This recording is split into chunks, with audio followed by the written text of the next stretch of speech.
Hey everyone, it's Haley. Welcome to Mom Life Vermont and welcome to an interesting adventure. My phone just told me I need to take some steps, but that's not the adventure we're on today. Last week, Miss Kensley was exposed to COVID while she was at daycare. Daycare provider got a positive COVID test the day after Kensley was with her. Mind you, there's a story here because there was a couple negative tests there. And then, oops, we're sorry, you're positive. As of right now, Kensley and I are not positive at all. Really, Kensley is the close contact here, but I'm also doing the whole social distance and isolating funness. So backing the story up. Let's see.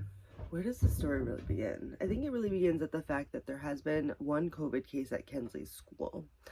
Not related to Kensley at all, really had no contact with Kensley, but the fact that it was happening at Kensley's school got me worried, nervous that my mom, who is a kidney transplant survivor, has a suppressed immune system due to that.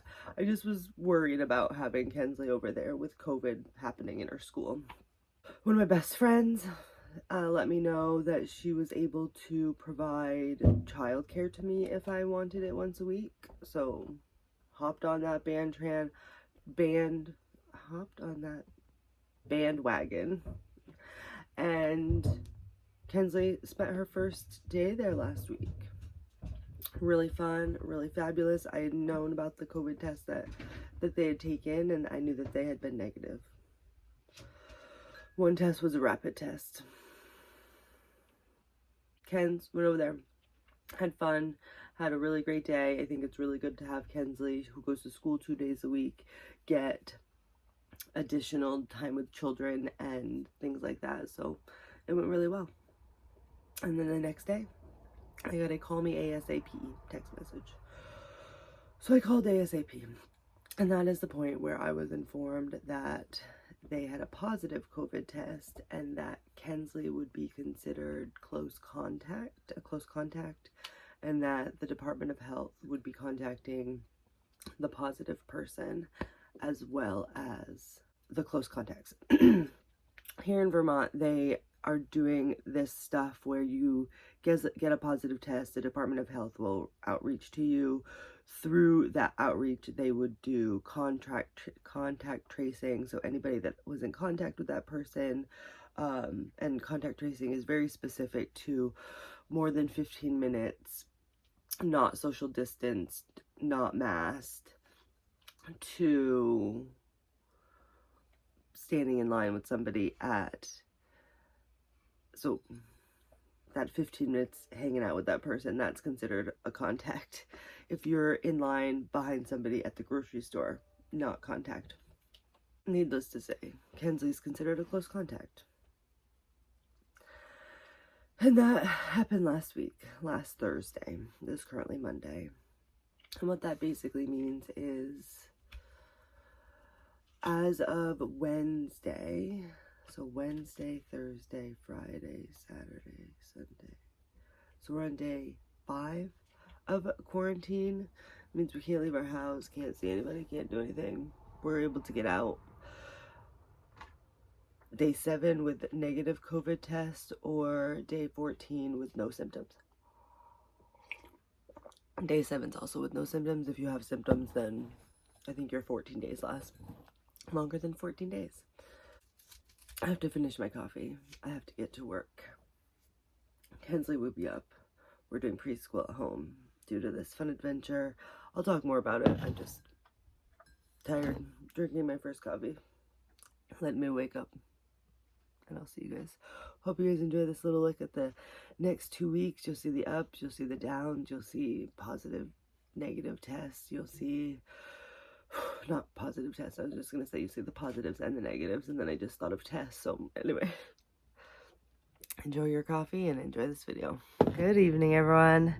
Now, earlier I started talking about COVID, and then I got busy with work, and I want to fill you guys in on, I guess, our COVID story thus far, and hopefully it doesn't change and is a really boring story, but this is where we are at, and I think it's important for you guys to know. COVID happened at Kensley School, so somebody at Kensley School got COVID, I don't know, maybe 3 weeks ago. It nothing to do with Kensley, just kind of came out in the news that somebody at this school had it, but the school population was not bothered by it. But as those reports start coming in, I get really worried about who I want Kensley to go to school, so I bring her to school, but then I'm worried about who I bring Kensley around after school, such as my mom is immunocompromised due to a kidney transplant. My grandparents are just old, things like that. So I decided to look for alternative places to bring Kensley besides my mom. Not saying that she can't go to my mom's, I just wanted to decrease her contact with Kensley while COVID cases are on the rise. So either way, I connected with my best friend, and Kensley went over to my best friend's on Wednesday. Watched her, was good. My best friend had actually taken a COVID test about a week before Kensley went over. It came back negative on the quick response, the fast one, and she just waited for the next results. And her husband's results came back negative, and she just kept waiting and waiting and waiting, and kind of the longer you wait, the more you feel like has to be negative. So she just started to go about her normal life, and Kensley went over to her house on Wednesday and spent the whole day there. And on Thursday, the Department of Health called my best friend and let her know that her test was positive. So she actually has COVID-19, my best friend. So the place where Kensley spent all day on Wednesday, COVID-19 is active there. And all of this brought up like all this research that I did to be like, I don't understand how you can have a negative test and then a positive test and have there be such a long delay between A and B. And I mean, even though she has a positive test, it still took her 2 days before the Department of Health got a hold of her to let her know that she's been COVID positive and contact tracing, and here's all the stuff that you need to do, and kind of asked her questions on what she had done in that time period between testing and becoming positive, her like period of infection. And it just took them a very long time to contact her, and then it took them an additional 2 days to contact us. So all of this happened on Thursday. We got a contact on Sunday evening, so 5:45 at night we got contacted letting us know. I got a text message that we were contact traced and that we should quarantine. Mind you, we were already doing that just because we knew. But it took 4 days, and today was the day that they actually had called me to let me know what it all meant, what I should be doing, should I get tested, shouldn't I get tested. And I didn't feel like I got a lot of information from the woman I was speaking with on the phone. Maybe it was the bad service where I'm at, or maybe it's just the fact that she didn't have a lot of information. I don't know. It just felt as though here in Vermont, we are typically have done very well COVID-wise. We have about 5,000 cases in the state since March, so in the last 10 to 11 months, and we were under 1,000, under 2,000 cases for so long. Just very, very recently things started to spike. So I don't know, I felt as though being in a state that has low numbers and we really had time to look at our COVID response, I just expected it to be faster. I was told since we are having this boom in cases that that's why it just took a long time, like they're overwhelmed. Either way, Kensley and I have been quarantining since that Thursday that we had found out. Wednesday was the day that we had contact with the person who had COVID. And we're going to get tested on Wednesday I was really just going to get Kensley tested, and then because I'm terrified of this test. This test, it scares me. And I was like, if I'm going to put my child through something that terrifies me, why don't I just do it too? And then we can both be safe, and then we both get out of quarantine. Because in Vermont, if you test positive, you have a 14-day quarantine whenever you test positive, even if you'd been quarantining before that. But if you had contact with somebody and you want to get out of quarantine faster, you can test on day 7, and then if it's negative, you can go about your life. So that's what we're going to do. But it's upsetting that, I don't know. I'm still confused on what it all means, and nobody's really been able to like point me in the right direction and just what it is, but I hope you're excited for the ride.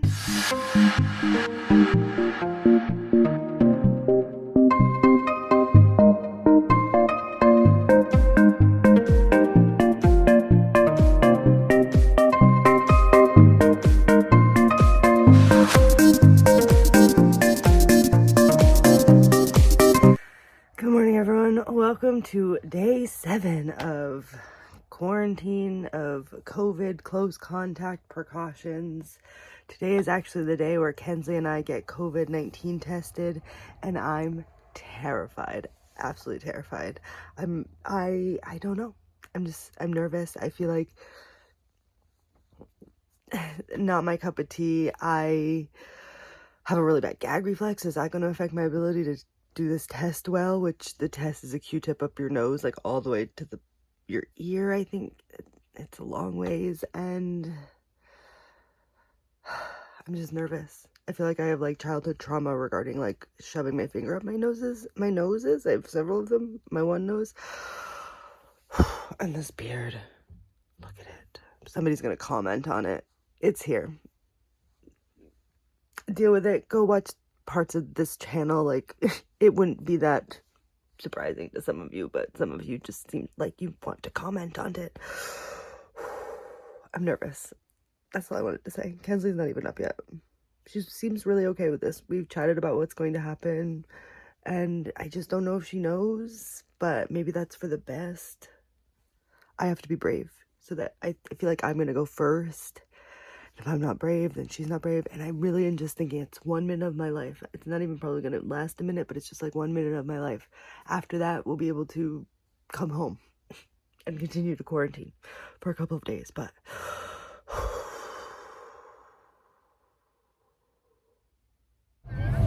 yeah.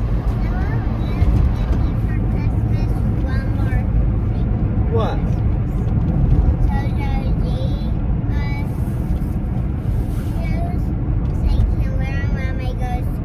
Oh, you want JoJo Siwa shoes so you can wear them when you go to school? Yes. Sounds like a great idea.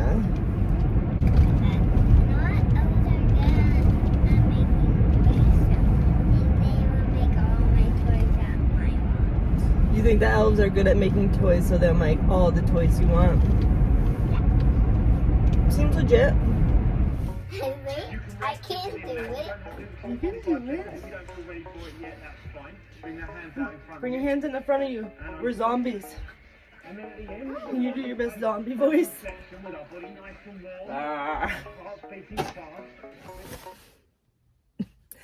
This may be like the biggest transformation you guys have ever seen in a video. I went from like a different jacket, new glasses. I mean, same vehicle, but I just want to let you guys know it has been about a month since I was terrified of my COVID test and Kensley's COVID test, and just reading about it and learning about it and having to get one. And I'm not crying. It's just the sun decided to shine in at the moment I started talking to you. But let's just discuss how terrified I was to get that jab up the nose that was going to go really far into my head. And needless to say, there are multiple types of COVID tests, the PCP test, the NDNA test, the TMJ test. I don't really know what their acronyms are, but whatever test I got was a swab, a Q-tip about the size of the one that goes in your ear, or, I mean, probably my fingernail into my nose, like, totally not far at all. Quick swab. Kensley got a quick swab. No brain stabbing occurred.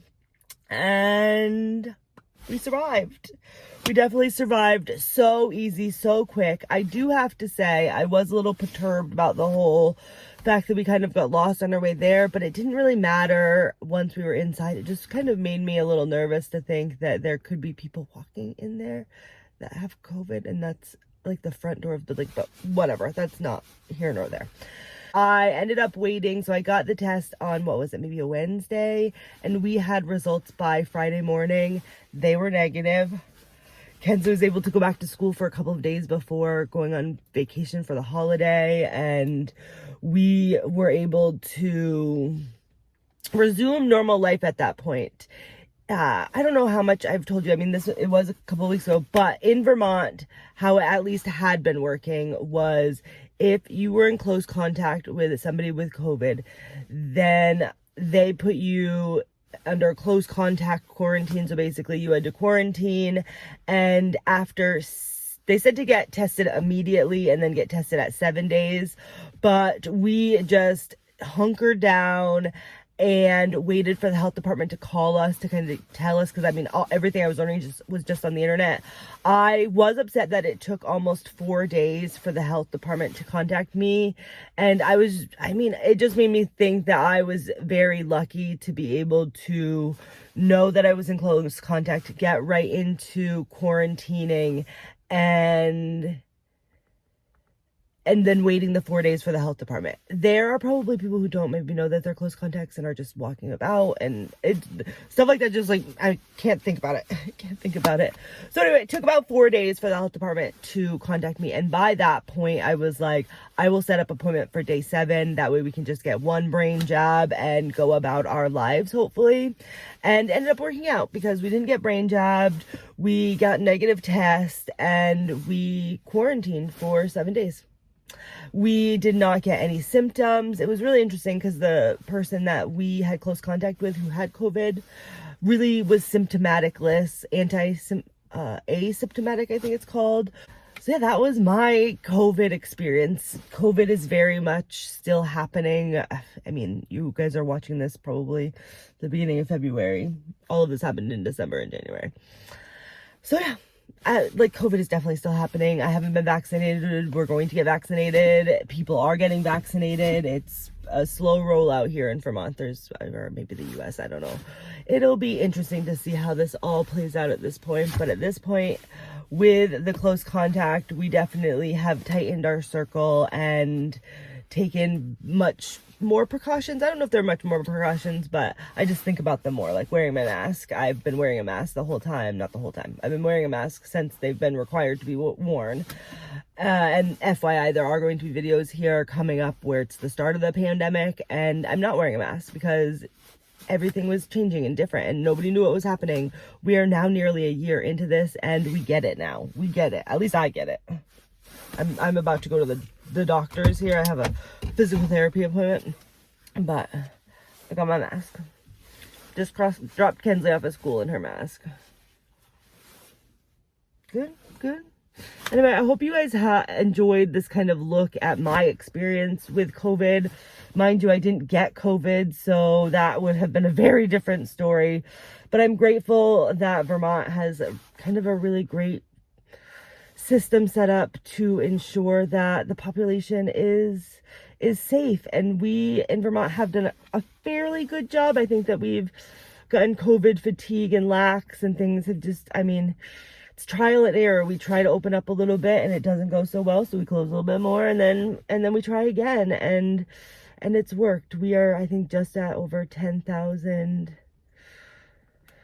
positive cases here in Vermont, which is definitely not a lot when you think about how many people in the world or even in the US have actually been found positive. Anyway, I don't want to go down a COVID rabbit hole, although I definitely feel like that's what this video was.